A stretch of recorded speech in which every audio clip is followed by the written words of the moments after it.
Chapter 1078. In the front-end time, the two of them were the same as their father Michael. They both hated her. The selfish mother who fled with money and fleas. After the hard life of this time passed, they often scolded her in their hearts. But until today did I know that my mother had a harder life than them, and much harder. At most, the four of them suffered some crimes in the detention center, while Lucy suffered extensive torture in the black coal kiln.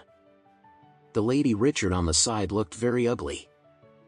She didn't sympathize with Lucy's experience, but sympathized with the money that Alex had lost.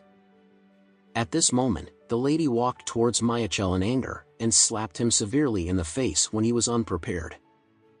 With a snap, Michael was stunned. He looked at his mother, exclaimed and asked, "Mom, what are you doing with me?" The Lady Richard angrily scolded, "I'm hitting you, an unfaithful and unfilial bastard. I told you a long time ago, give me the money, give me the money. If you want to play with me carefully, just grab it. With that little money, you don't let it go. What happens? The Richard family is over, don't you have all your money?" When Michael heard this, he immediately lowered his head in shame. If I had known that Alex would get the money out of the money, I might as well give the money to my mother. At the very least, I could solve the difficulties of the Richard group. But at that time, I didn't want to sink with the Richard group, so I started thinking carefully. But I didn't expect to be self-defeating, beating my own wife, and hurting my wife. When he thought of this, he was full of guilt for his wife, mother, and even the two children. Thinking of his wife suffering so much, I felt even more uncomfortable, hugging Lucy and crying bitterly. Fury walked up to a few people at this time and said in a cold voice, "It seems that you and Alex both share the same vengeance. If I give you a chance for revenge, will you accept it?" When Michael heard this, he suddenly blurted out, "Yes. I am willing. I want to tear Alex's bastard alive." The Lady Richard was a ghost. She had guessed that Fury had found her family here just to let her family deal with Alex. From this, it can be seen that he and Alex must also have antagonisms. As a result, the lady nodded again and again, "Mr.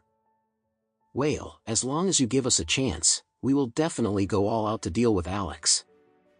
Harold said angrily, "If anyone gives me a gun, I will go and kill the bastard tonight." Fury was very satisfied with the attitude of this family. What he wanted was this desperate heart that would kill Alex. So he smiled slightly and said, "I'm telling you, Alex and I also have a deep hatred. I want to kill him personally.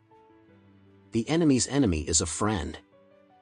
That's why I called your family here. If you want revenge, too, then you might as well cooperate with me." Lady Richard blurted out, "Mr. Whale, just give your orders. What do you need us to do?" Fury said indifferently, "Alex's life, I will personally take it. As for you, I will send you back to Oris Hill to help you solve all the other problems you are facing now. From then on, your goal is one. By all means, disgusting Alex, let his family jump and distract him. Before I kill him, I will make his backyard catch fire."